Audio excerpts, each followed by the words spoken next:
Olá a todos, tudo bem, pessoal? Então, esse é mais um vídeo aqui do Clube do Dharma, Hare Krishna.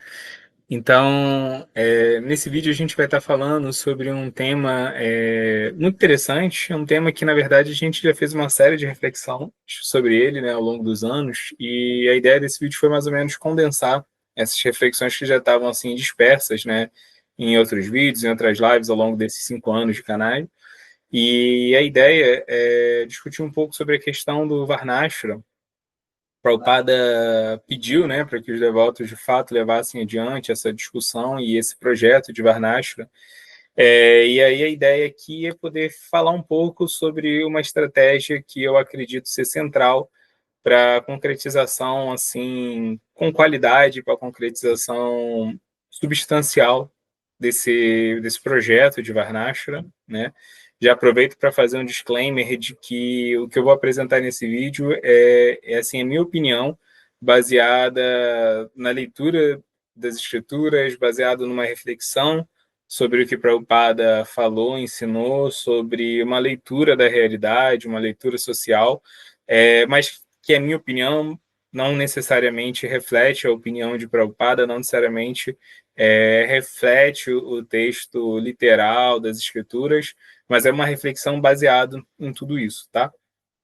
Então, começando com essa questão do Varnashram, né? Prabhupada pediu para os devotos implementarem Varnashram, e isso foi assim praticamente no final de sua vida, nos seus 4 últimos anos que ele teve aqui conosco, ele pediu que os devotos fizessem Varnashram.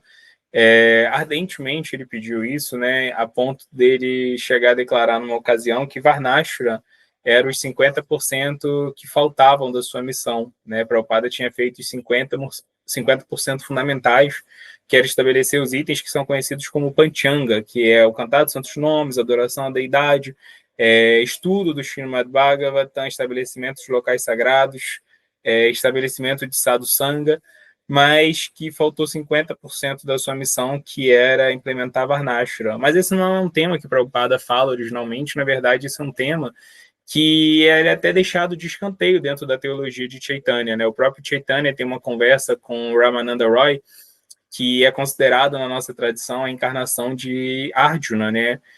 Na Bhagavad Gita a gente vê Krishna e Arjuna conversando, e Arjuna faz as perguntas e Krishna responde. Então, nos passatempos de Chaitanya, né, Krishna vem como Chaitanya e Arjuna vem como Ramananda Roy, como a nossa tradição entende, e eles têm uma conversa. Nessa conversa, Chaitanya tenta estabelecer o princípio fundamental da sua teologia, né, que é prema, amor puro por Krishna, e Chaitanya agora, né, muda o jogo, agora ele faz as perguntas e Arjuna dá a resposta, né? Arjuna, como Ramananda Roy, vai dar as respostas e Chaitanya vai validando as respostas de Ramananda Roy, né? Então ele começa perguntando sobre o que é a essência da vida espiritual e Ramananda Roy vai falar sobre Varnashram, né? Que Varnashram, essa estrutura social centrada no Dharma, permite que as pessoas tenham uma vida civilizada, uma vida verdadeiramente humana, e Chaitanya vai descartar essa resposta, vai falar que isso é uma coisa muito externa, porque de fato Varnashram é bom para estabelecer o modo da bondade na sociedade, para ajudar as pessoas a se encontrarem com Dharma,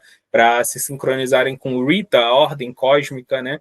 Mas que isso tudo é muito externo, porque a vida espiritual está muito além disso. O cerne da vida espiritual é algo muito mais sutil, muito mais avançado.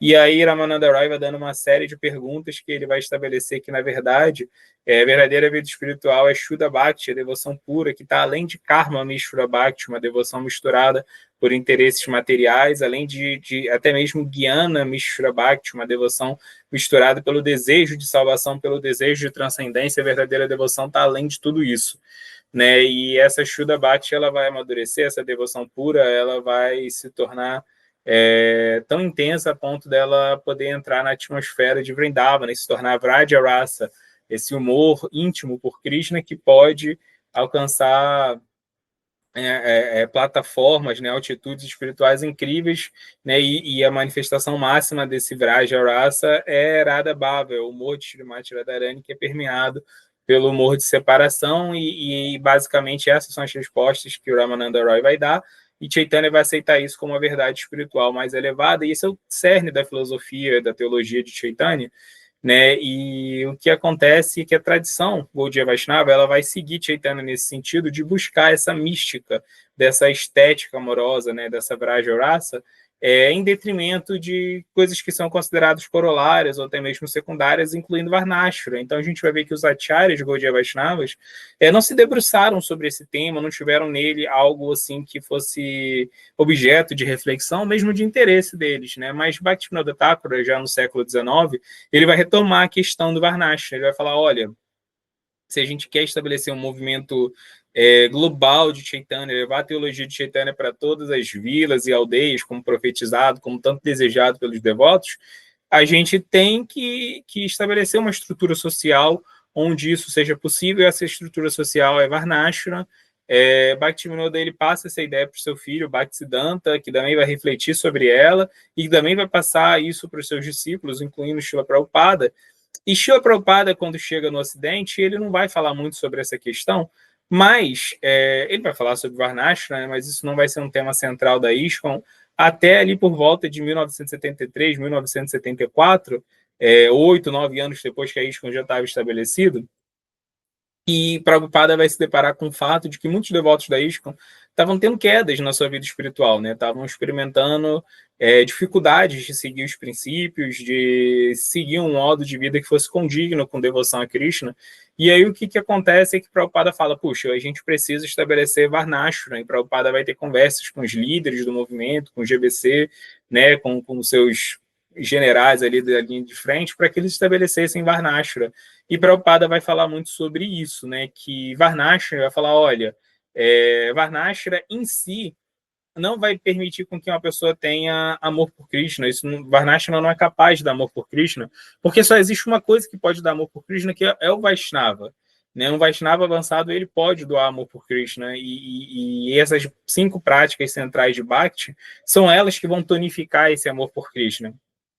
Mas Varnashram vai permitir com que os devotos, pessoas que tenham desenvolvido interesse em Bhakti, que estejam cultivando ali a trepadeira de Bhakti nos seus corações, que essas pessoas elas possam viver dentro de uma estrutura social, dentro de um ambiente cultural, onde elas estejam assim, submersas em valores que refletem o desejo de Krishna. Né? De outra forma, as pessoas vão acabar sendo bombardeadas ou estimuladas de forma que desejos, interesses que elas têm que são antagônicos com os de Krishna também vão crescer, e isso vai gerar uma espécie ali de conflito com a Bhakti que está sendo fomentada. Então, Varnashram é visto como essa espécie de estrutura que permite com que a gente tenha uma vida plenamente equipada com as ferramentas para com que a gente possa servir Krishna nas mais diferentes instâncias, nas mais diferentes partes mesmo, né,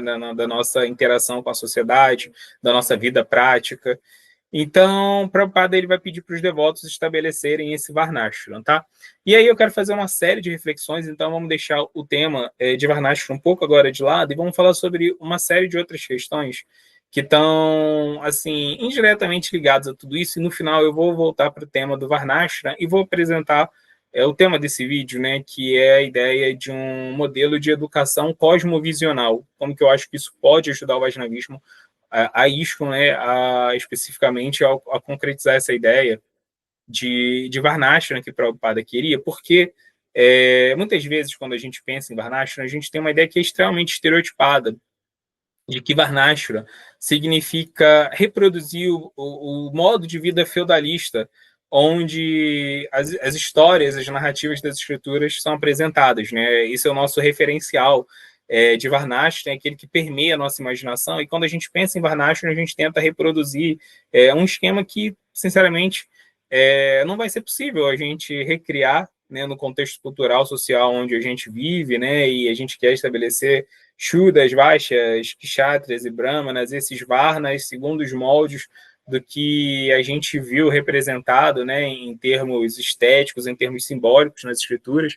E tem 2 problemas em relação a isso. O primeiro problema é que quando a gente lê essas representações nas escrituras do que era o Varnashram, elas são é uma representação hagiográfica, né, uma visão teologizada da história, mas a gente sabe que as aplicações de Varnashra na história foram muito, muito, muito mais complexas e com nuances do que aquelas que a gente encontra nas escrituras.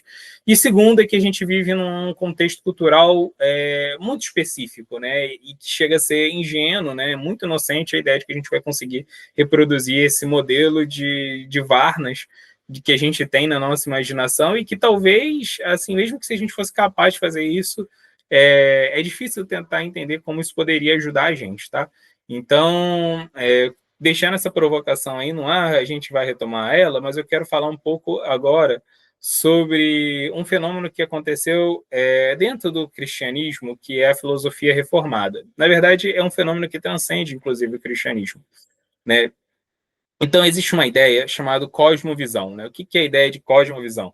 A ideia de cosmovisão é que quando a gente tem uma visão de mundo, né, uma leitura da realidade, essa leitura da realidade ela é mais do que um sistema de crenças, né? Então, imagina que, por exemplo, você tem no Japão um grupo de pessoas que são shintoístas e têm uma visão animista do mundo, né? Que entendem que tudo que existe no mundo é animado de certa forma, né? E, enfim, uma visão clássica religiosa japonesa.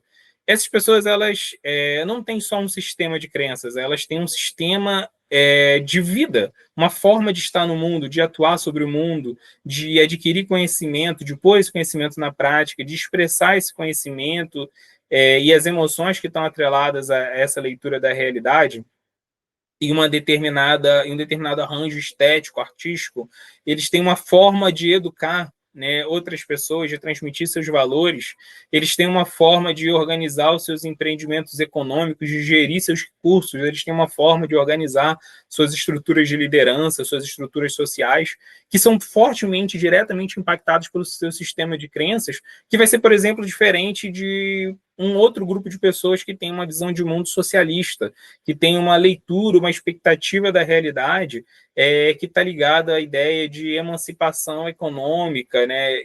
Isso vai ser totalmente distinto e não vai ser só assim o tipo de expectativa diante da vida ou o tipo de leitura da realidade que essas pessoas vão fazer que vai ser diferente, né? Mas como nós falamos, todos os itens práticos, a forma como que elas vão, por exemplo, pensar seus valores morais, como elas vão pensar os seus sistemas de retribuição e punição jurídicos, como eles vão pensar a forma metodológica de transmitir seus valores, né, através de métodos educacionais e por aí vai.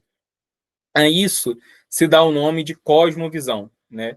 E tem um filósofo belga chamado Léo Apostel que ele fala que quando a gente tem uma cosmovisão, uma visão de mundo, essa visão de mundo ela se distingue de outras visões de mundo porque ela vai ser estruturada em alguns eixos. Toda visão de mundo ela é estruturada numa série de eixos, né? O primeiro é o eixo ontológico, né, que tenta entender os entes, ou seja, os blocos constituintes da realidade, né? Quem eu sou, o que é o mundo, o que é o cosmos, o que são as coisas que existem.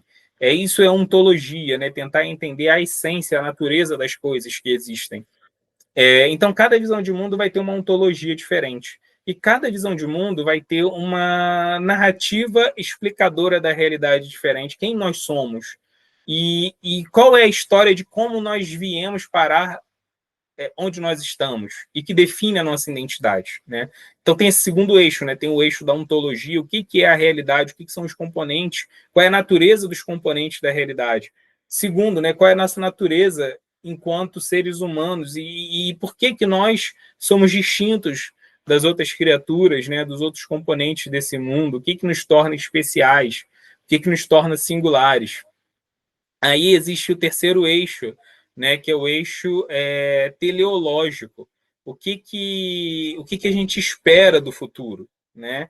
Como que a gente espera que a história vai se encaminhar e alcançar, né, assim, a sua culminação, para onde nós estamos marchando, qual é o nosso interesse final, né?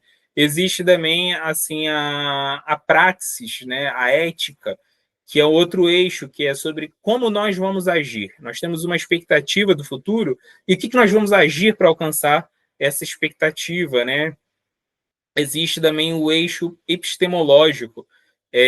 Como que a gente vai adquirir conhecimento sobre a realidade, como que a gente vai adquirir conhecimento sobre as nossas ações, sobre as visões de mundo de outras pessoas que são diferentes da nossa, e como a gente vai validar esse conhecimento, como a gente vai separar o conhecimento que é verdadeiro do conhecimento que é falso, que é ilusório. Existe uma forma prática, subjetiva, de eu separar o joio do trigo, de eu separar o conhecimento correto do conhecimento errado. Isso é epistemologia, né? Então, cada visão de mundo, cada cosmovisão, não é só um sistema de crenças, mas é um sistema que assim, coaduna, que reúne todos esses eixos, né? Que estão ligados à moralidade, que estão ligados à nossa esperança, às nossas emoções, né? Que está ligado à nossa leitura racional do mundo, né? A nossa forma de articular pensamentos, encadear pensamentos de forma lógica, né? E de operar através dessa lógica. Então, por exemplo, uma cosmovisão cristã, ela vai ter um tipo de esperança diante da realidade, que Jesus vai voltar e vai renovar esse mundo, e vai redimir esse mundo do pecado.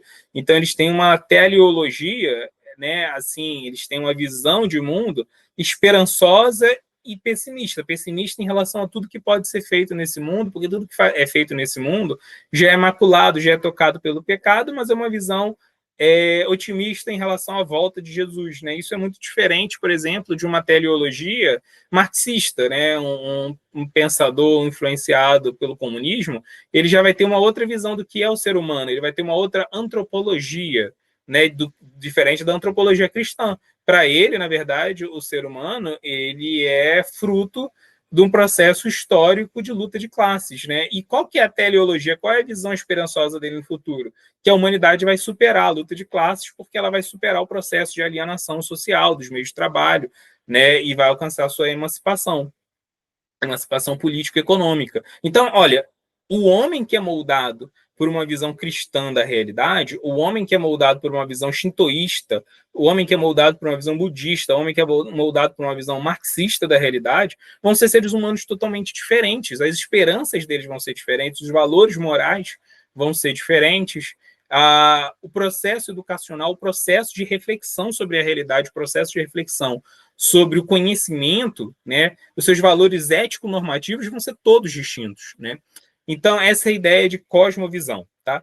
E aí vamos falar agora sobre um fenômeno, né, como eu já tinha mencionado, que aconteceu dentro da história do cristianismo recente, que eu acho extremamente importante para a gente entender os rumos que a cosmovisão, uma cosmovisão específica, ela pode alcançar enquanto modelo assim projetivo, integrador da realidade, de uma estrutura social, né?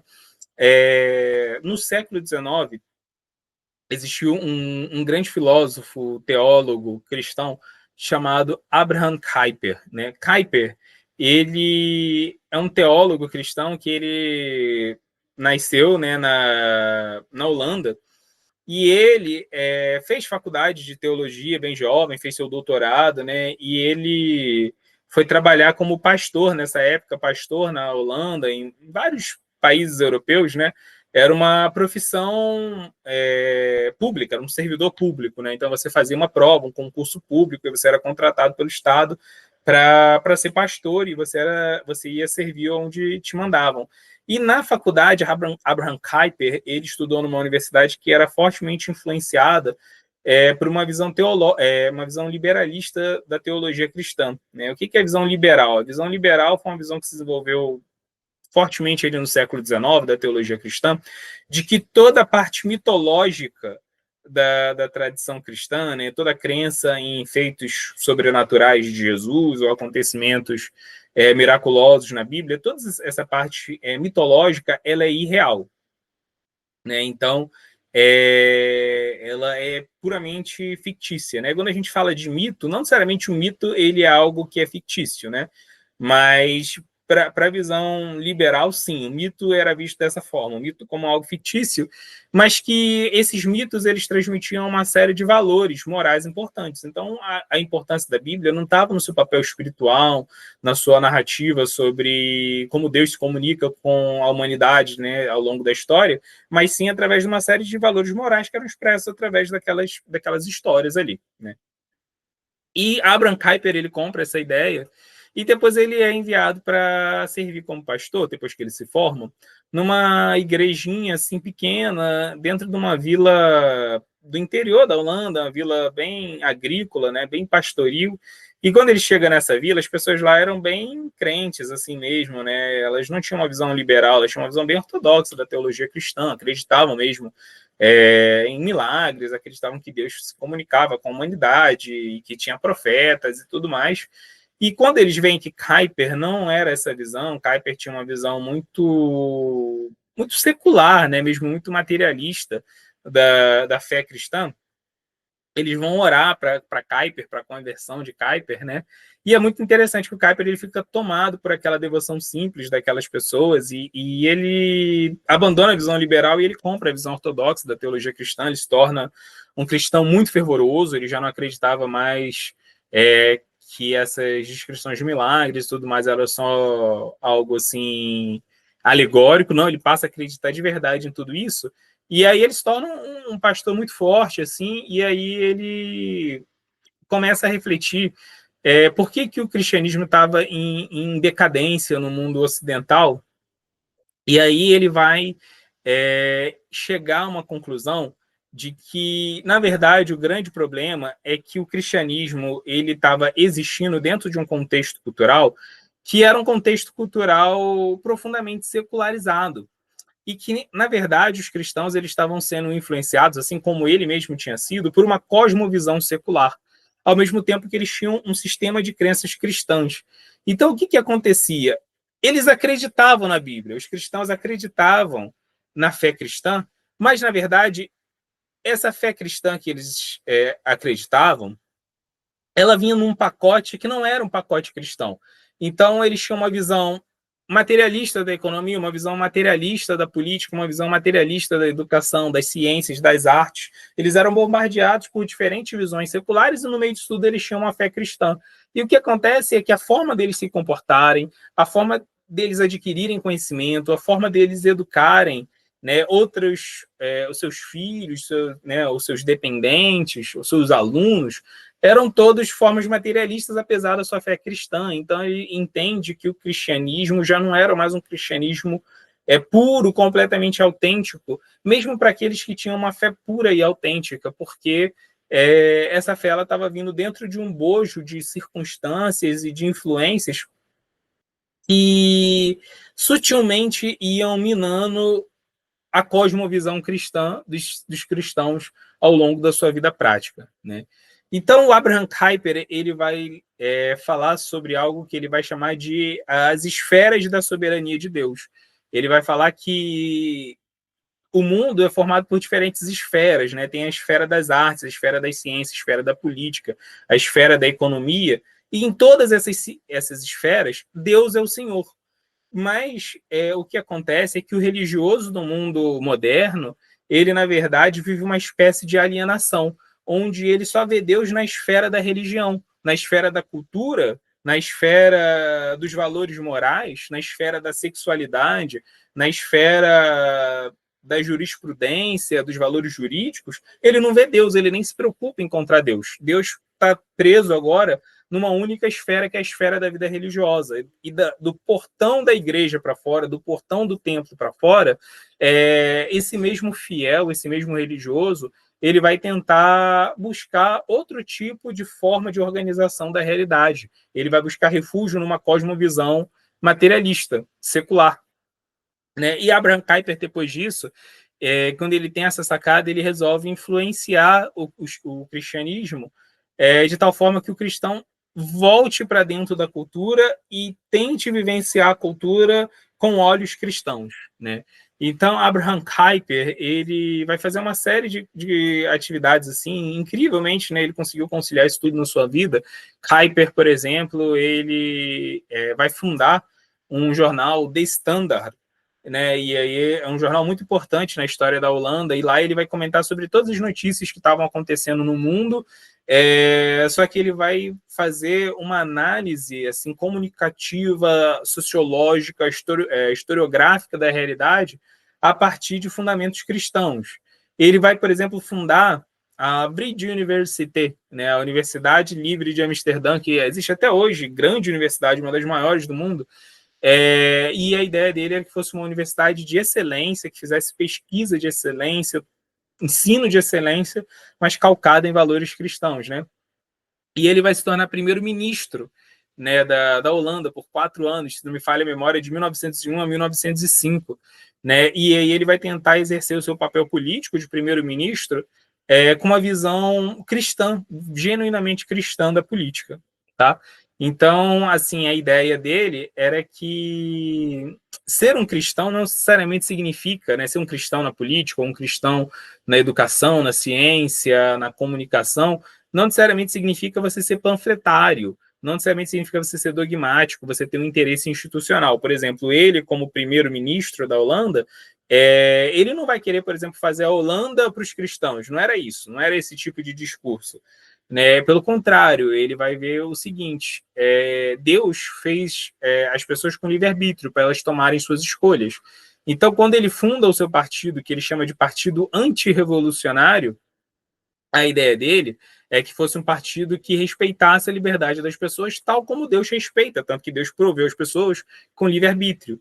Então, a ideia dele, por exemplo, uma coisa que ele defende é que se existem muçulmanos e muçulmanos querem seguir o islamismo, por mais que ele não concorde com essa visão religiosa, ele tem que defender que os muçulmanos têm o direito, sim, de serem muçulmanos. Né? E nessa época existia grande xenofobia contra os árabes, existia grande preconceito e até mesmo várias restrições políticas e jurídicas aos muçulmanos na Europa. E ele vai combater tudo isso dentro da Holanda quando ele se torna primeiro-ministro, porque ele fala, não, essas pessoas têm liberdade genuína para defenderem a fé delas, por mais que eu não concorde com elas, porque Deus deu para elas essa liberdade. Então ele vai lutar a favor do direito do imigrante árabe, ele vai lutar a favor do direito do muçulmano. Então Abraham Kuyper foi esse grande pensador cristão que ele vai alicerçar a sua forma de atuar, né, a partir de uma cosmovisão cristã. Ele vai tentar restabelecer ela nessas esferas que a gente falou, né, no jornal, na universidade, na governança, na política, né. E Kuyper, ele vai influenciar uma série de outros pensadores, e um desses pensadores que ele vai influenciar, que mais jovem que ele, né, mas que, assim, mais ou menos contemporâneo, né, assim, que nasceu quando ele já era idoso, mas que ainda conviveram um tempo, foi Herman Doiver, grande filósofo holandês também, outro holandês. Né? E Herman Doiver, ele vai estudar para ser um advogado, ele estuda direito na universidade, aí ele vai estudar direito na Universidade Livre de Amsterdã, que foi fundada pelo Abraham Kuyper. E quando ele começa a exercer o direito, ele vai falar, puxa, tem 3 visões de direito na minha época. Na época dele existiam 3 visões de direito. Existia a ideia da jurisprudência do Estado. Né? Qual que era essa ideia da jurisprudência do Estado? A ideia de que quem determina a lei é o Estado. Por quê? Porque se você deixar cada pessoa dar sua própria opinião sobre o que é a lei, o que é certo, o que é passível de punição, você não vai chegar num consenso das pessoas. E aí o Estado ele tem esse papel centralizador. O Estado chega e determina o que é a lei. E cabe ao cidadão que está abrigado naquele Estado seguir a lei. E beleza, isso parece interessante, mas o Herman Doivet falou assim, tá, mas quem determina o que é o Estado? Assim, em quais condições o Estado tem direito de determinar o que é certo? Tá? Assim, o Estado, quem determina? O Estado ele pode determinar o que é certo, mas quem determina qual é o Estado certo? Né? Assim, se uma pessoa é um tirano, um autocrata, ele ainda tem o direito de determinar a lei? Ou existem condições específicas onde o representante do Estado pode promulgar leis? Se existem essas condições, você entra numa questão de circularidade. Por quê? Porque a lei determina qual é o Estado correto, e o Estado correto determina qual é a lei correta. Mas se não existe assim como você sair dessa circularidade, isso significa que o Estado ele tem que vir antes da lei. Então, o Estado ele é autofundante. O Estado ele não precisa de justificativa para existir, e ele só vai determinar o que é a lei. Mas aí ele fala, poxa, dessa forma o Estado se tornou Deus. Se não existe um jeito, a priori, de eu dizer se o Estado ele tem autoridade ou não especial para determinar o que é lei, o Estado virou Deus. Então ele falou, cara, essa visão de que o Estado tem direito de dizer o que é certo ou não juridicamente, essa é uma visão religiosa. Quem está promulgando essa visão, acho que ela é uma visão secular, racional, totalmente humanista, mas não, ela é uma visão religiosa, só que trocou Deus pelo Estado. O Estado se tornou um novo Deus. Aí ele começa a refletir e fala, poxa, vamos ver a outra visão de direito que existe na minha época. Aí tem a visão da jurisprudência histórica, que a história vai determinar o que é certo ou não, né? Então, cada povo, ao longo do seu desenvolvimento histórico, vai formar a sua identidade cultural. E a sua identidade cultural vai vir carregada de uma série de valores morais específicos. E as leis de um povo têm que refletir a sua história, a história da sua cultura. Por isso, cada povo tem o direito de ter sua particularidade, sua idiosincrasia, e determinar o que é certo ou errado baseado na sua vivência, baseado no seu processo de amadurecimento histórico. Aí ele vai falar, tá, então quer dizer que um povo que historicamente defendeu a escravidão, porque isso se coaduna com seus valores, ou um povo que defendeu a misoginia, um povo que defendeu historicamente a aristocracia, a tirania, o poder, né, de poucos sobre muitos, porque isso faz parte da sua história, da sua cultura, isso torna esses valores certos, né? Não tem nenhuma forma de eu julgar esses valores, já que eles vêm da história, né?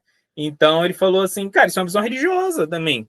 Só que agora Deus foi trocado pela cultura, Deus foi trocado pela história. Ué, aí ele vai falar, e qual é a terceira opção? A terceira opção é a jurisprudência racional. A ideia de que através da razão a gente pode chegar à conclusão do que é moralmente certo e fazer leis baseado nisso. Que era a ideia que a maior parte dos iluministas defendia. Então Hermann Doivert vai falar, puxa, mas o que determina o que é racionalmente racional? Né? Como que eu posso julgar como que a razão está funcionando de forma correta? A única forma de eu julgar se a razão está funcionando de forma correta é através da razão. Ou seja, a razão ela se torna sua própria juíza. Não existe nenhuma forma de fora da razão de eu julgar a razão. Então ele fala, então no final das contas, os iluministas atacaram a religião, porque eles chamavam a religião de irracional, mas eles criaram a religião deles. Só que a religião deles, o Deus é a razão. E a razão é um Deus todo-poderoso, que não pode ser julgado, só pode ser julgado por ela mesma. Mas como que eu posso ter a possibilidade de eu fazer uma crítica transcendente à razão? Como que eu posso criticar a razão, né, se eu já estou de mãos atadas? A única ferramenta que eu tenho para criticar a razão é a própria razão. E a razão, como que ela vai criticar ela mesma? Cara, isso é uma visão religiosa. Então ele vai falar, poxa, hoje em dia o direito ele é feito por uma dessas três escolas, a partir de uma dessas três visões, e todas elas arrogam a prerrogativa de que elas não são religiosas, mas todas elas são, só que elas têm seus deuses materiais, elas têm seus deuses seculares. Os deuses agora são feitos à imagem e semelhança do homem, não o contrário. E ele pensou, já que todo mundo tem sua visão religiosa, já que, no final das contas, o coração do homem é religioso, só que ele pode escolher se subjugar a um Deus transcendente ou ele pode criar seu próprio Deus cultural, por que eu não posso fazer uma teoria do direito que seja pautada no Evangelho? Né? Ele era cristão, então ele pensou, por que eu não posso pensar uma filosofia do direito que seja calcada em valores cristãos?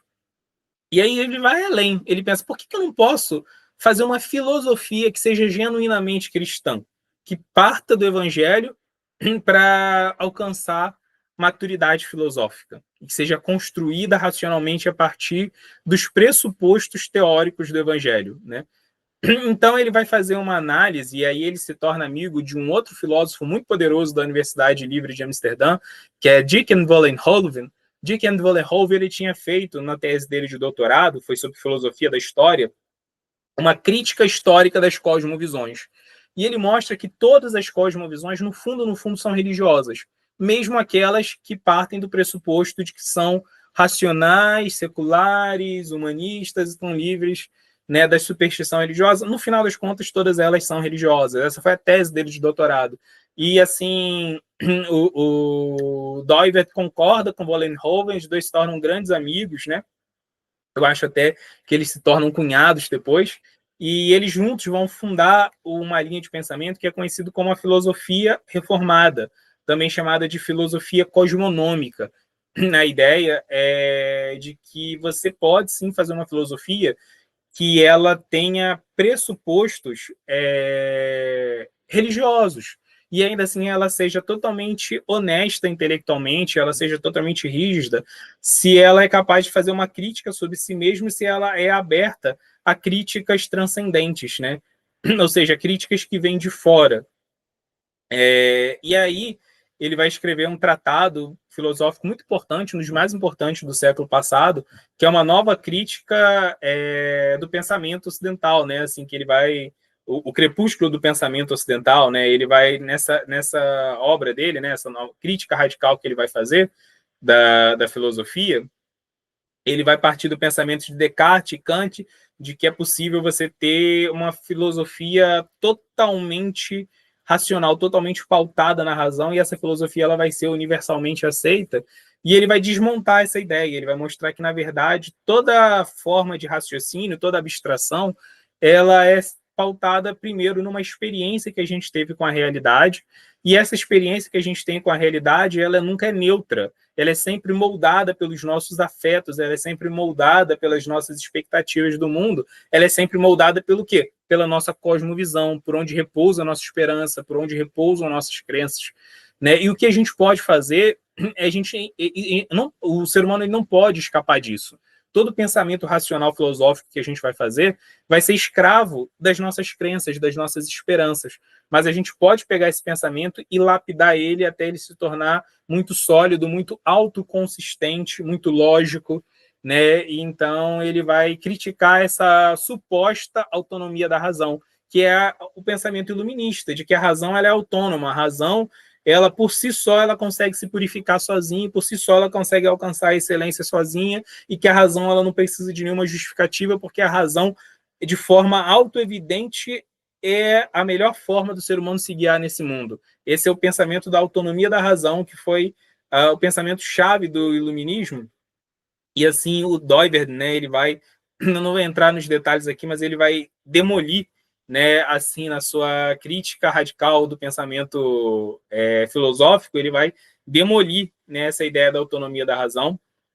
Não existe esses livros do Doiverd em português, mas já foi publicado em português um resumo deles, que é o Crepúsculo do Pensamento Ocidental. Também é um livro do Doiverd onde ele apresenta o resumo das suas ideias, né? E aí ele vai retomar a tradição de Kuyper, ele vai falar que Deus criou diferentes modalidades de existência, né? Então, a gente tem uma modalidade biológica, a gente tem uma modalidade ética, uma modalidade estética, uma modalidade pística, né? Pístico é aquilo que é relacionado à fé, ao fervor devocional. A gente tem uma modalidade numérica, a gente tem uma modalidade cinemática da existência, e Deus é o Senhor de todas elas. E nós não devemos fazer com que uma das modalidades que Deus criou se sobreponham às outras, né? E ele vai falar, esse é o erro, por exemplo, dos biólogos. Os biólogos, eles querem explicar tudo em termos biológicos. E ele vai falar, olha, a esfera biológica, ela está lá, ela é uma esfera válida, mas você não pode resumir as outras esferas à esfera biológica, né? Senão você vai acabar criando uma distorção. Você vai criar o quê? Darwinismo social. Você vai usar a sobrevivência do mais apto para julgar que a pessoa que é economicamente mais forte explore os outros. Né? Tá aí, tá certo. Você pegou a dimensão ética e subordinou a dimensão biológica. Ele fala, não, uma dimensão não pode ser subordinada à outra. Da mesma forma, o homem religioso, ele não pode querer, por exemplo, dominar as outras esferas a partir da sua visão religiosa. Ele não pode querer pegar a dimensão, por exemplo, epistêmica do conhecimento e subordinar a dimensão pística, a dimensão da fé. Ele não pode, não tem esse direito. Porque Deus criou todas as modalidades e todas têm o seu valor separado. Né? Você não pode subordinar uma a outra. E aí ele fala, e Deus é o Senhor de todas essas esferas.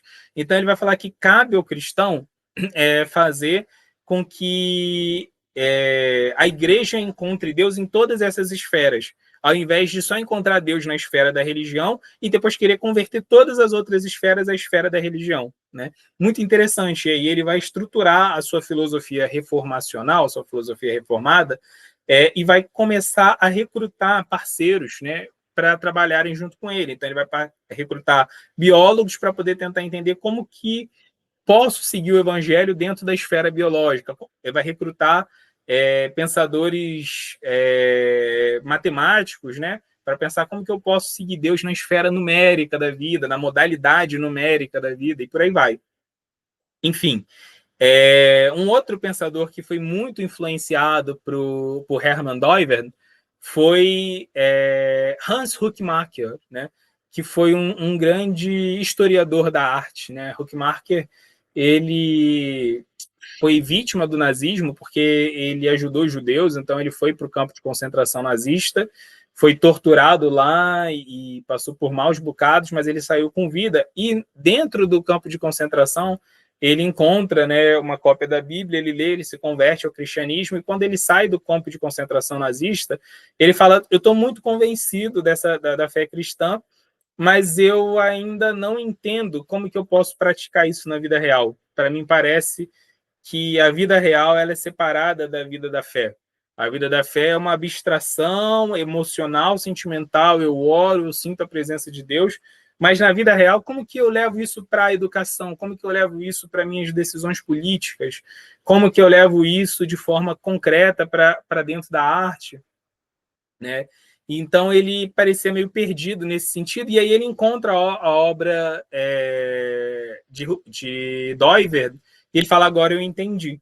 Né? E aí ele vai estudar na Vrije Universiteit, na Universidade Livre de Amsterdã, e aí ele vai se tornar um dos maiores historiadores da arte do século passado, e ele vai falar: puxa, como que a Bíblia ela estrutura a visão de mundo, a cosmovisão cristã?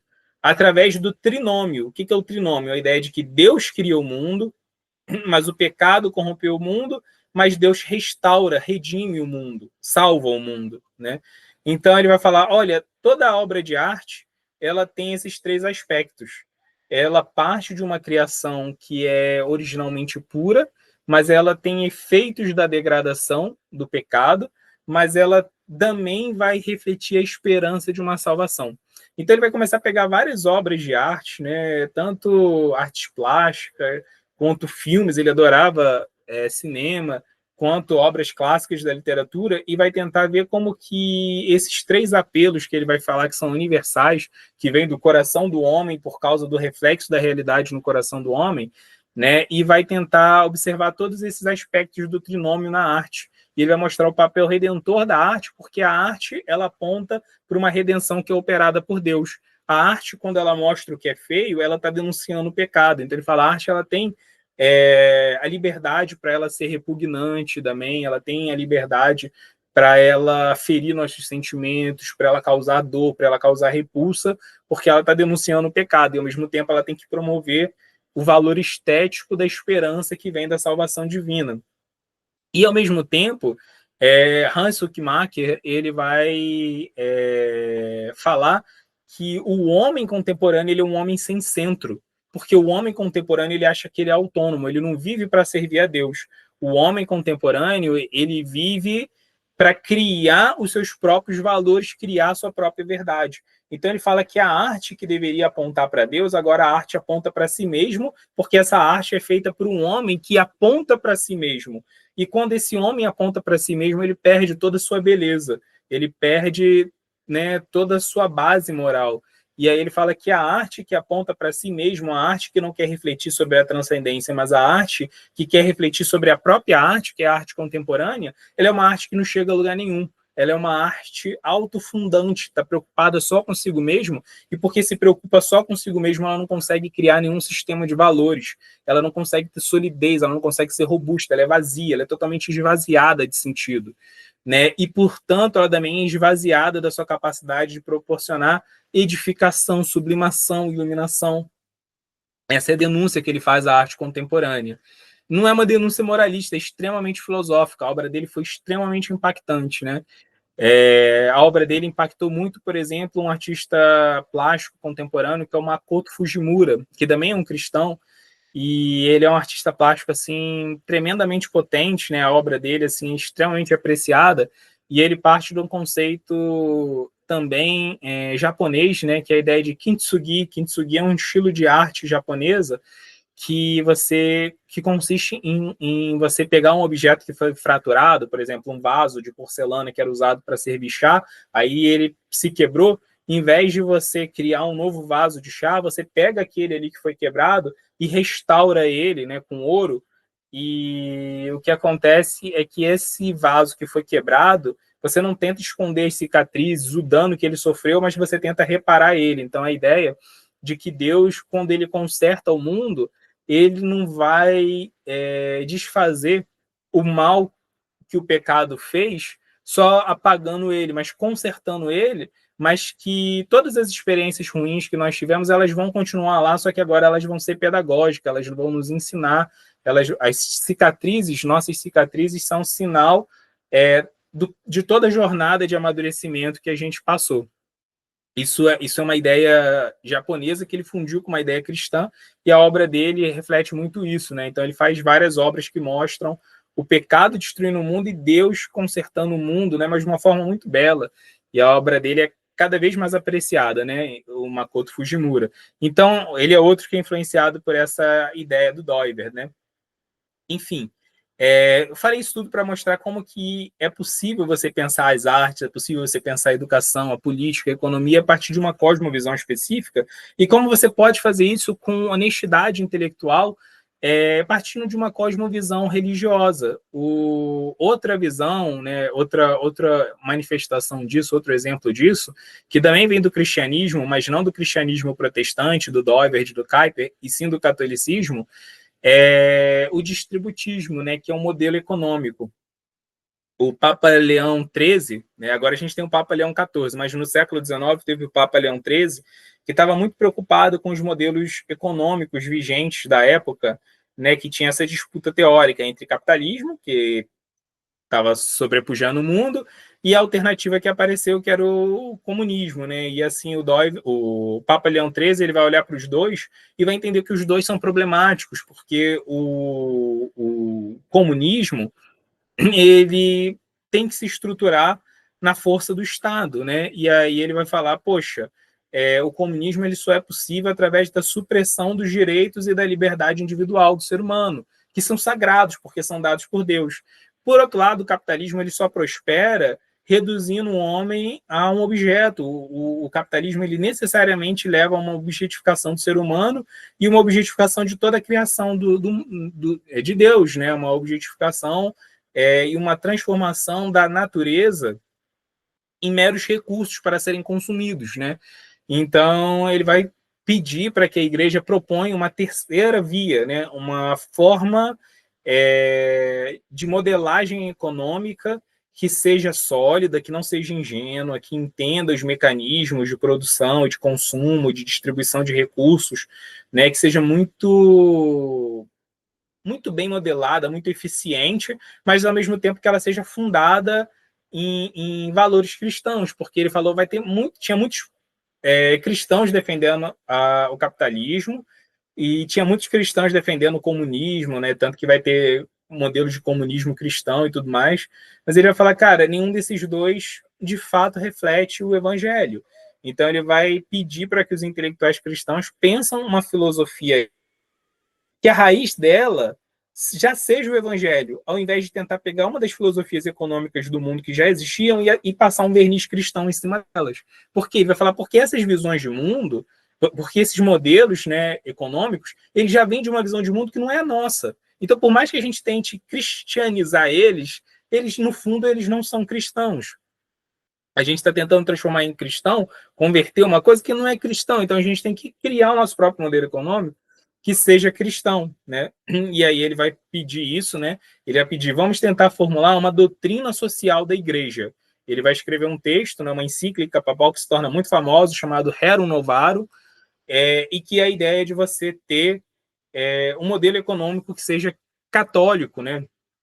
E vários intelectuais católicos vão propor algo nesse sentido, e a proposta mais forte é aquela que é feita pelo J.K. Chesterton, um grande intelectual católico do século XX, e o amigo dele, Hilaire Belloc, que era um historiador, né, historiador da economia, e a ideia do distributismo é uma ideia de modelo econômico que nasce, né, justamente dos evangelhos, dos pressupostos cristãos da realidade. Então, eles defendem a economia local, defendem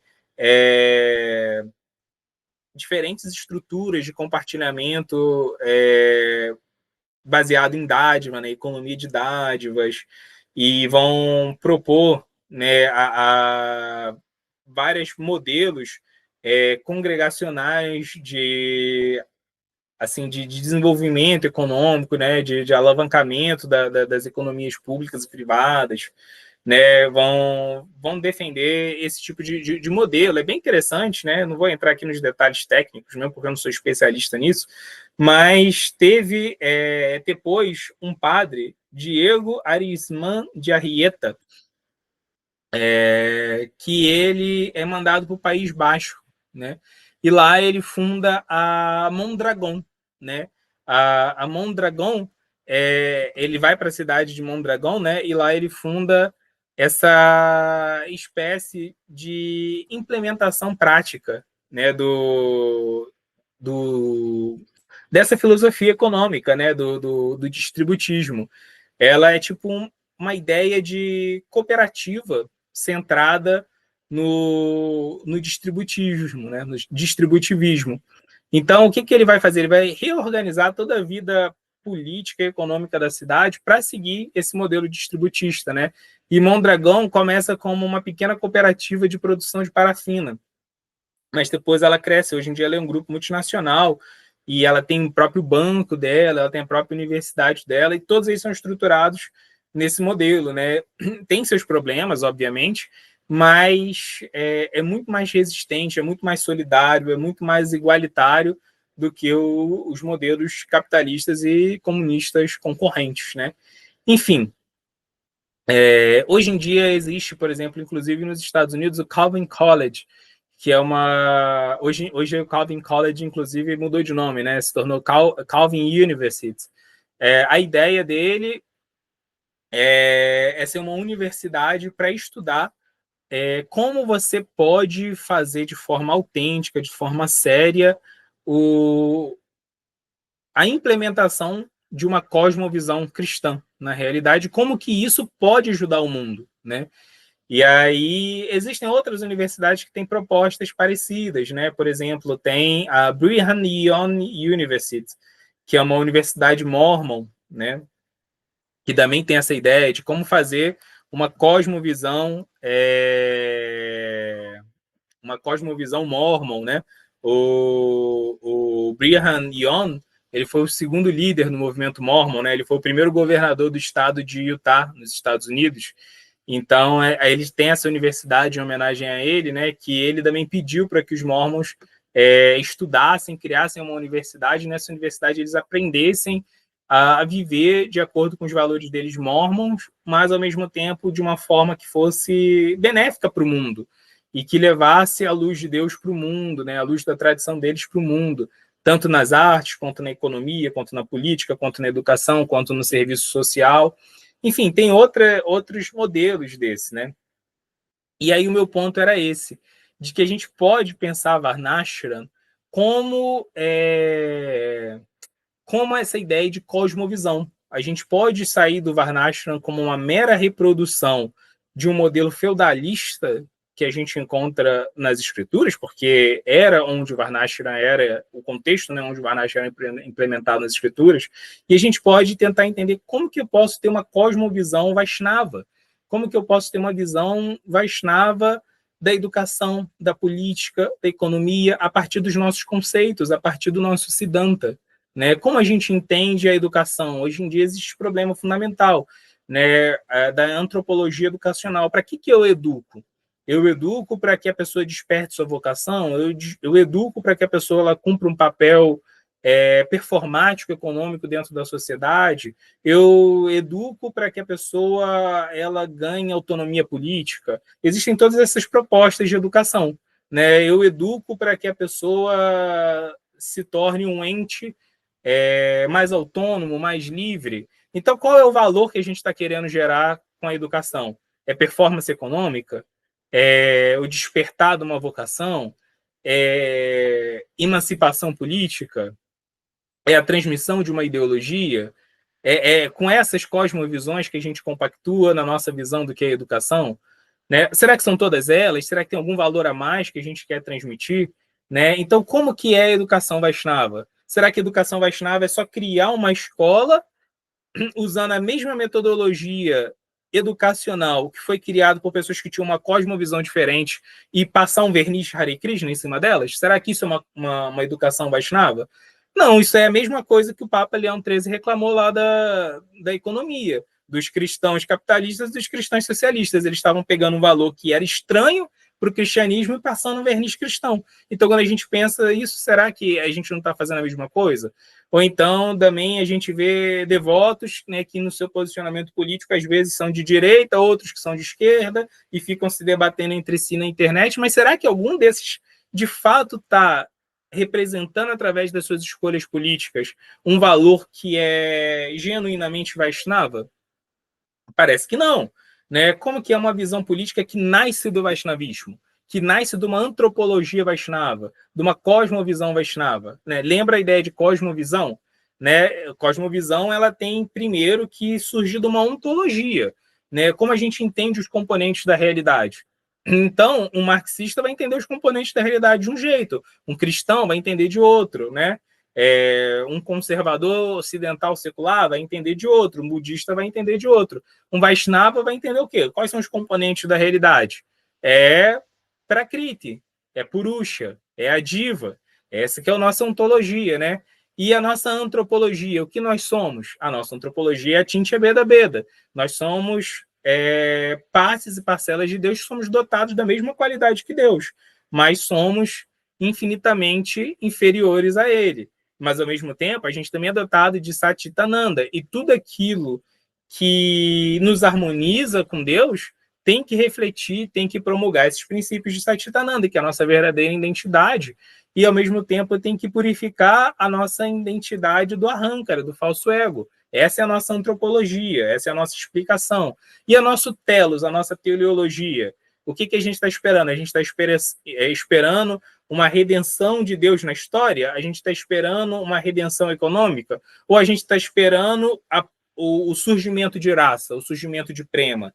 Então, muitas vezes, a gente está pegando esses valores, né, esses métodos, essas formas de estar no mundo, de viver no mundo, seja politicamente, economicamente, educacionalmente, cientificamente, artisticamente, e estamos tentando viver elas de um jeito Hare Krishna, ou nem estamos tentando, só estamos sendo influenciados para elas, e a gente só está vivendo a fé Vaishnava da porta para dentro, né, do templo.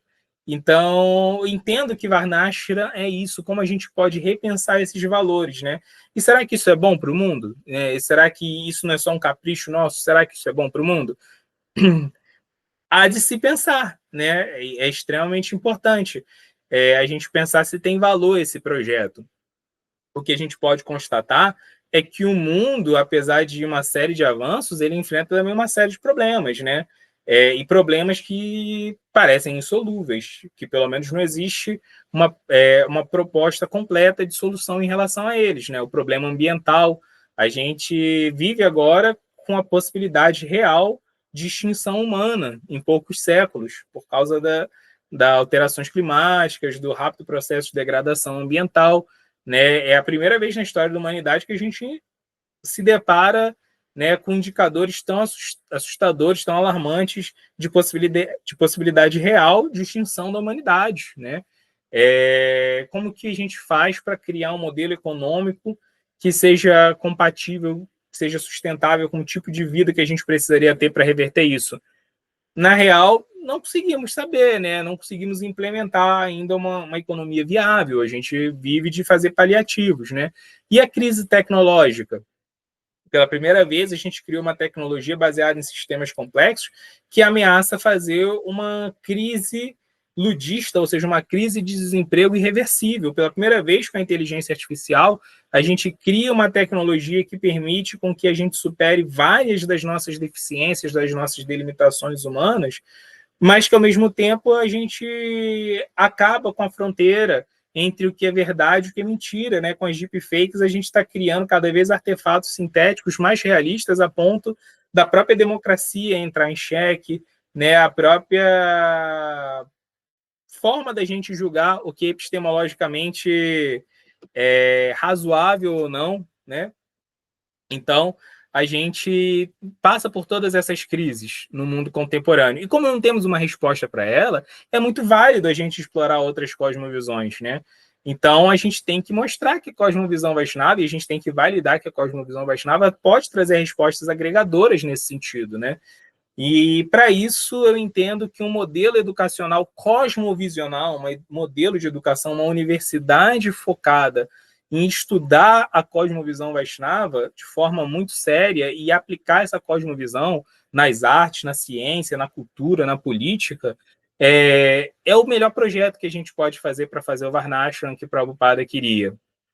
Igual o Abraham Kuyper fez na Universidade Livre de Amsterdã, igual os cristãos estão fazendo no Calvin College, igual os mormons estão fazendo na Brigham Young University, né? Então, a gente precisa de universidades, primeiro, para a gente estudar muito seriamente nossa tradição, porque a gente tem uma visão muito hagiográfica da nossa tradição, uma visão muito mítica, muito mitológica. A gente só lê a escritura e a gente acha que a gente já consegue entender todo o contexto, que a gente é capaz de remontar a melhor hermenêutica, a melhor interpretação das escrituras, mas a gente ignora todo o contexto cultural onde as escrituras foram produzidas, a gente não tem um conhecimento, muitas vezes, sistemático, claro, dos darshans, dos Siddharshans, do desenvolvimento histórico do Vaishnavismo, da tradição védica, né, de toda a contingência histórica envolvida, e existem muitos pontos sensíveis na nossa teologia, né? Existem muitas críticas que podem ser feitas à nossa teologia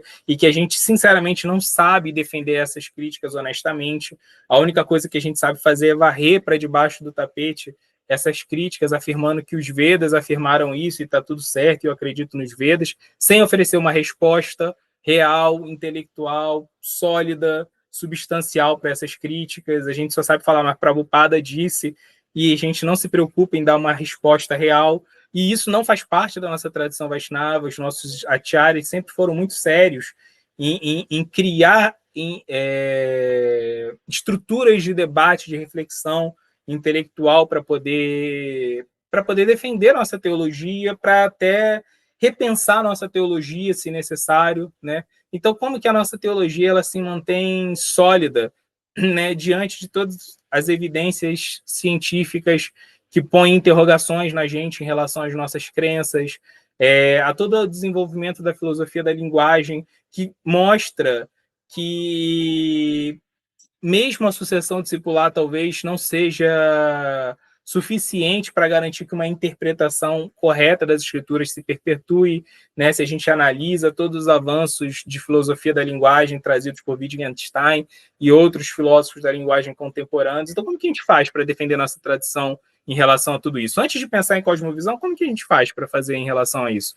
É honesto só fingir que não tem nenhum problema? Não me parece, né?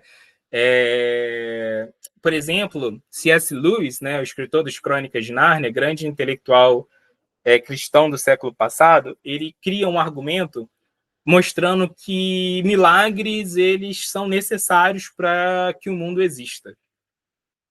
Ele cria esse argumento para poder defender a existência de milagres diante de intelectuais materialistas. E nenhum filósofo ateu da época conseguiu refutar o argumento dele. Ele até escreve um livro sobre isso. Mas aí, Elizabeth Anscombe, que depois vinha se tornar uma grande filósofa, ela também era cristã, na época ela era uma jovem, ela percebe falhas no argumento do C.S. Lewis, e ela vai lá e expõe essas falhas. E o C.S. Lewis ele depois é obrigado a retratar esse argumento dele dos milagres, porque ele era um argumento falho. E aí ela é questionada por que ela, que era cristã, percebe falhas no argumento do Lewis e ela denuncia se ela também acreditava em milagres. Por que ela faz isso?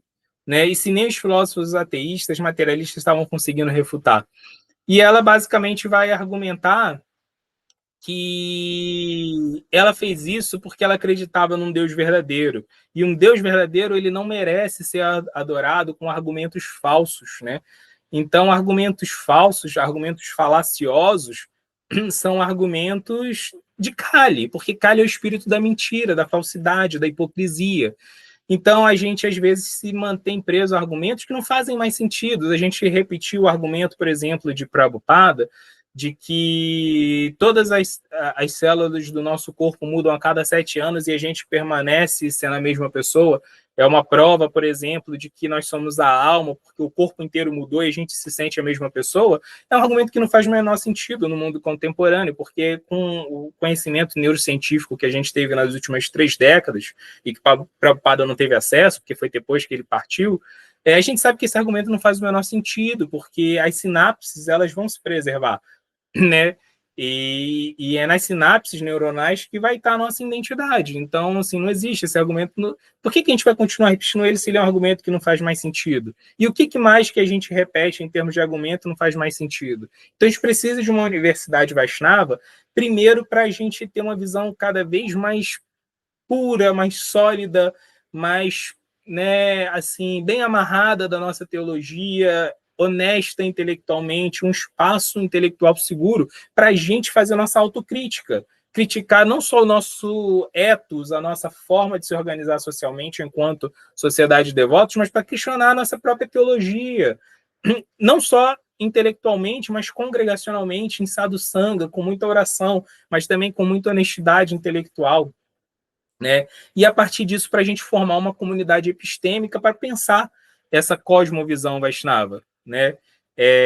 Isso é extremamente importante também a gente entender que a ideia de ter uma cosmovisão Vaishnava não é dominar as outras cosmovisões, não é subjugar todas elas, não é fazer nada disso, né, e dominar o mundo, né?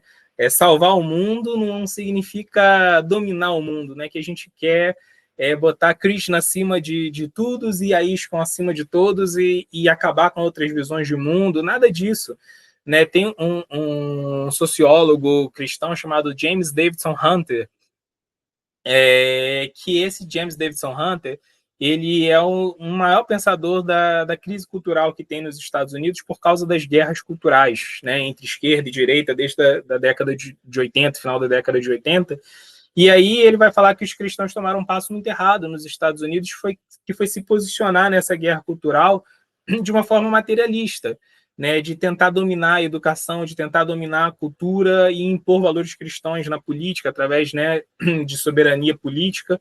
E ele fala que são coisas extremamente anticristãs, que os cristãos deveriam fazer o que ele chama de a presença fiel, que eles deveriam promover valores cristãos através da arte, através da cultura, através da política, mas eles não deveriam se apropriar desses espaços públicos para fazer com que o cristianismo domine outras cosmovisões. Eles têm que promover o valor cristão e não o cristianismo. E a mesma coisa vale para os Vaishnavas, né? A gente tem que promover valores Vaishnavas e não fazer proselitismo religioso, assim, em cima dessas tarefas públicas, né? A gente não tem que ir para a política para dominar a política, a gente tem que ir lá para promover valores Vaishnavas.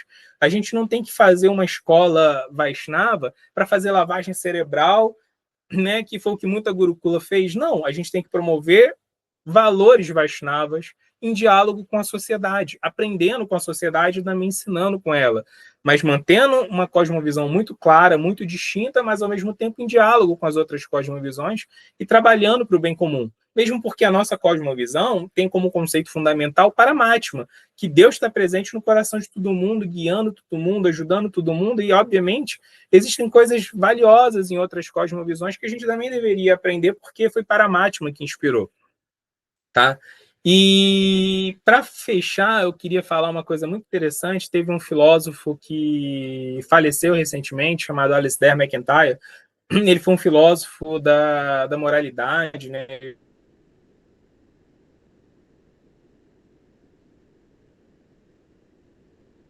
Virtue, né? After significa depois, mas também pode significar perseguindo. Então, After Virtue, esse livro deles, pode significar tanto depois da virtude quanto perseguindo a virtude.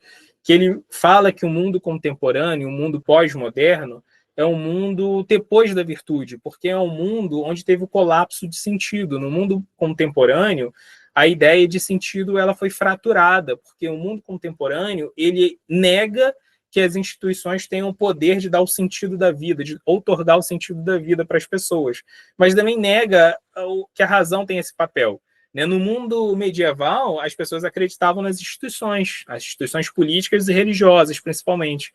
No mundo moderno, no mundo do iluminismo, é a era da razão. A razão tem o poder de determinar qual é o sentido da vida, de onde vêm os nossos valores morais, mas a gente vive no mundo pós-moderno, que a gente desconfia tanto das instituições quanto da razão. E quem tem o poder de definir a nossa vida, os nossos valores? Somos nós mesmos. Cada pessoa cria a sua própria realidade, a sua própria verdade, o seu próprio conjunto de valores. Então ele fala que essa é uma sociedade que ela é fraturada, ela é uma sociedade que nunca vai encontrar harmonia. E aí ele propõe a retomada da vida comunitária como uma forma de você restaurar os valores. Os valores só vivem numa sociedade, só vão ser instaurados numa sociedade que valoriza mais a comunidade do que o indivíduo. Não que o indivíduo, com sua individualidade, suas idiosincrasias, tem que ser reprimido. Ele tem que ser estimulado a se desenvolver enquanto indivíduo, mas dentro de um contexto comunitário. Né? E aí ele vai falar que, na verdade, para você também ter uma comunidade coesa, você precisa de um ponto central que dê coesão para essa comunidade. E aí, ao longo do livro, ele vai tentar mostrar que só um valor transcendental, só um valor que transcende a vida e transcende o tempo, pode dar essa coesão para uma comunidade que vai ser o celeiro adequado para o desenvolvimento de virtudes, tanto para o indivíduo quanto para a própria sociedade. Né? Ele faleceu recentemente, mas essa obra é um marco da filosofia contemporânea da moralidade, né? E é uma crítica ao materialismo. Ele era um homem muito religioso, o Alasdair MacIntyre, né? E é bem interessante, né, que a teologia Vaishnava, como que ela pode gerar uma filosofia da moral, que é algo que está em crise no mundo contemporâneo, né? Como que ela pode ajudar a gente a restabelecer esses valores sociais, comunitários, né? Então,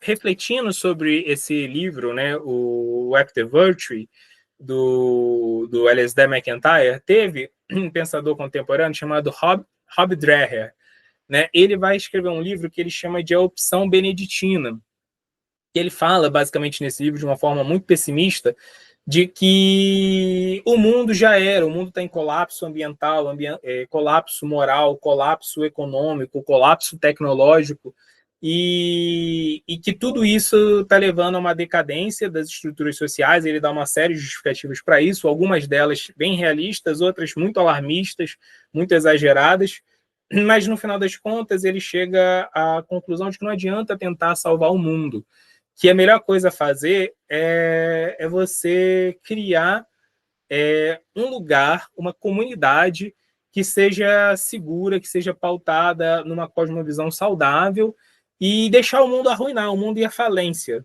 Ele fala que você tem que ter vários bolsões, que ele chama de comunidades beneditinas, ou então de ben-ops, né, nesse livro dele, né, de opções beneditinas, que Bento de Núrcia foi assim um santo cristão, né, que quando o mundo greco-romano entra em colapso, ele cria os seus mosteiros, e os mosteiros dele viram uma forma assim de fonte de vitalidade, de fonte de renovação social para a Europa. Por isso ele também é chamado de o pai da Europa, o patrono da Europa, né?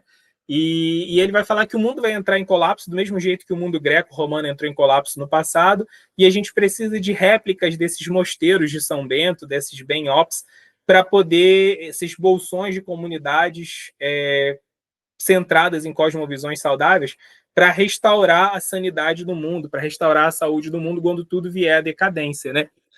Mas eu não entendo dessa forma, e o livro dele foi muito criticado, inclusive pelo Alasdair MacIntyre, né, que foi onde ele se inspirou, porque esse tipo de visão de que vamos nos isolar do mundo, vamos apostar na contracultura, definitivamente não é saudável, porque todos os indicativos históricos que nós temos, todas as evidências sociais que nós temos, são que bolsões comunitários, comunidades contraculturais, são muito mais propensas à corrupção do que comunidades abertas à crítica, comunidades não sectárias, comunidades onde existe opção de pluralidade, onde existe opção de crítica, né? Então, comunidades contraculturais tendem cada vez mais para a decadência cultural, para a autocracia, para o sectarismo, para a corrupção. Não é esse o caminho. Por isso, a minha visão é que universidades são o caminho, porque universidades elas foram criadas basicamente para permitir com que a gente tenha possibilidade de diálogo, para que a gente tenha possibilidade de debates intelectuais com críticas construtivas, né? E a universidade, ela é criada para discutir cosmovisão. Ela foi criada para isso, né? As universidades tradicionais lá do século VII, século X, Universidade de Al-Azhar, Universidade de Salamanca, as universidades mais antigas do mundo, todas foram criadas para consolidar cosmovisões, né?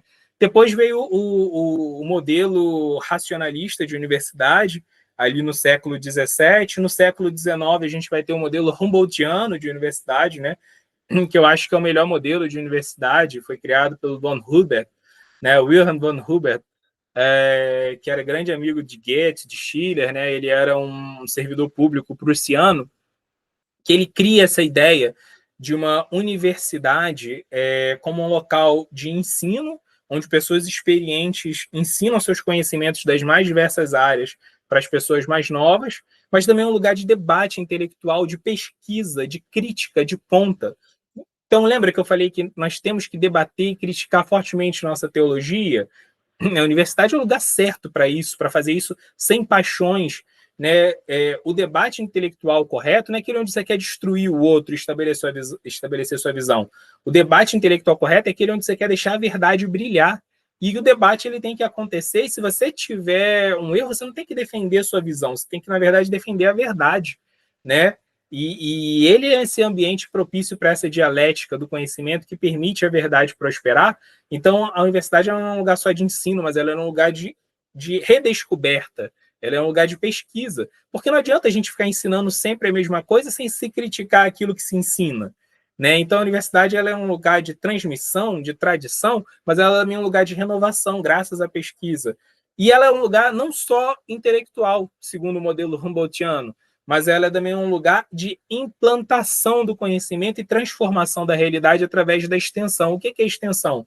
É quando os intelectuais da universidade saem da universidade, fazem parcerias com o governo, com instituições privadas, né, com empresas, com a sociedade, com as comunidades, com os líderes sociais, para pegar o conhecimento que foi gerado na universidade e mudar a realidade, diminuir a taxa de crimes, de mortalidade infantil, criar opções de lazer público, transformar a realidade econômica, ambiental, revitalização de espaços públicos. Isso é um papel da universidade também, né? Entrar nas empresas e cooperar com elas e transmitir conhecimento, mas garantir que essas empresas elas também não estão corrompendo o conhecimento que é gerado na universidade, né? Ter uma visão crítica das empresas, né? Ao mesmo tempo que coopera com elas, né? E hoje em dia, muitas universidades elas estão indo para um modelo que é um modelo mais performático, econômico, extremamente sujeito ou ao capital privado das empresas ou extremamente sujeito às ideologias políticos partidárias. Então, a gente vê que existe uma fragmentação, uma corrupção da universidade contemporânea por causa dessa submissão, ao invés da universidade ser esse ambiente sagrado de cultivo do conhecimento, de debate, transmissão do conhecimento e de propagação de serviços extensionistas, de purificação e conserto e reparação social a partir do conhecimento, a universidade ela é um lugar extremamente comprometido com uma agenda econômica subordinada ao capital privado, né, ao interesse das empresas, que não é o interesse do conhecimento, o ambiente político-econômico, né, ele tem sua agenda que é muito diferente da agenda do conhecimento, da verdade, da episteme, ou então subordinado a todo sabor de filosofia, de interesses político-partidários, ideológicos, né? Então, voltando, né, ao que Doiver disse, a gente não pode subordinar uma esfera da existência a outra. E o conhecimento, né, ele não pode ser comprometido por essas coisas. Então, a minha visão é que uma universidade cosmovisional, que os devotos deveriam fazer uma comunidade acadêmica, epistêmica, séria, uma grande universidade onde eles pudessem estudar sua tradição seriamente, com crítica, sem essa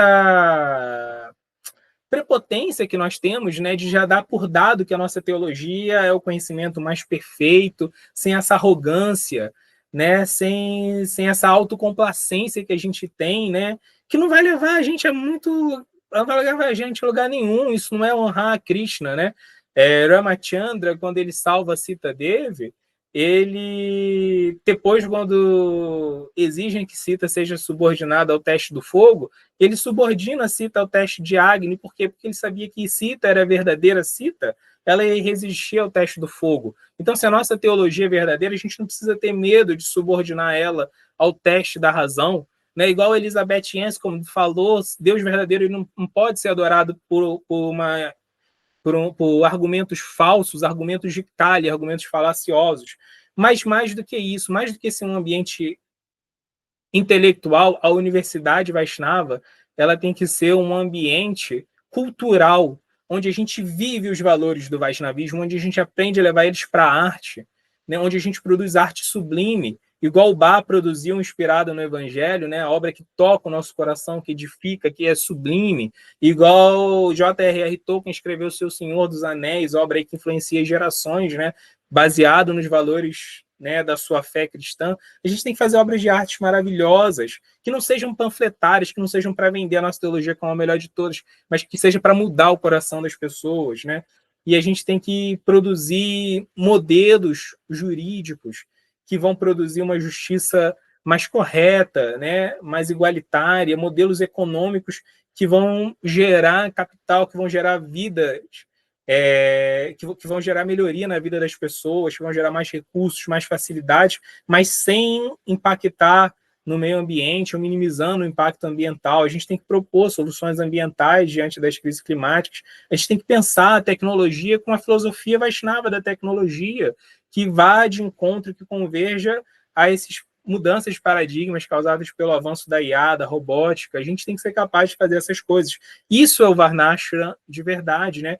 E a gente tem que criar uma comunidade ao redor da universidade, onde a gente consiga estimular que tenham empresas em parcerias com essas universidades, empresas pautadas em valores Vaishnavas, onde a gente consiga estruturar partidos políticos que não vão querer entrar na política para poder promover o Vaishnavismo, mas promover valores Vaishnavas, como o Prabhupada criou, né, na ISKCON, permitiu que os devotos criassem um partido político na época dele, o In God We Trust, né? Depois ele suspendeu porque ele achou que não estava sendo feito da forma correta. Mas se a gente tem uma universidade, talvez a gente consiga fazer isso de forma correta. Enfim, era basicamente isso que eu queria falar. A gente tem que pensar seriamente, né, em como fazer esse tipo de ambiente cultural, né, com impacto real na sociedade. E isso que eu entendo que é a forma da gente fazer o Varnashram que o Prabhupada tanto pediu para a gente, tá bom? Pensando em cosmovisão Vaishnava, entendendo o quanto nós somos influenciados pela nossa educação, política, economia, e quanto a gente está tentando ser um Hare Krishna com todas essas estruturas, ou Hare Krishna todas essas estruturas, em vez de criar novas estruturas Hare Krishnas, Vaishnavas em sua essência, e como que as estruturas que a gente criaria poderiam fazer bem para o mundo, né? Uma visão muito crítica dessas coisas. Tá bom, pessoal? Essa, como mais refirmo aqui meu disclaimer, né? Essa é a minha proposta para como a gente pode fazer Varnashram, é nisso que, assim, que eu acredito, e inclusive é nisso que eu pretendo trabalhar para poder tentar ajudar a avançar isso, tá bom? Mas é a minha opinião e eu queria, inclusive, ouvir outras opiniões, outras visões de como podemos, né, implementar Varnashrams críticas a essa visão que eu acabei de defender, tá bom, pessoal? Então é isso, né? Espero que pelo menos essa reflexão ela tenha sido interessante, proveitosa, e que Krishna possa inspirar a gente, conduzir a gente, para que a gente possa oferecer esse serviço genuíno para a Srila Prabhupada de avançar o tópico de Varnashram. Todas as glórias, Srila Prabhupada, Hare Krishna.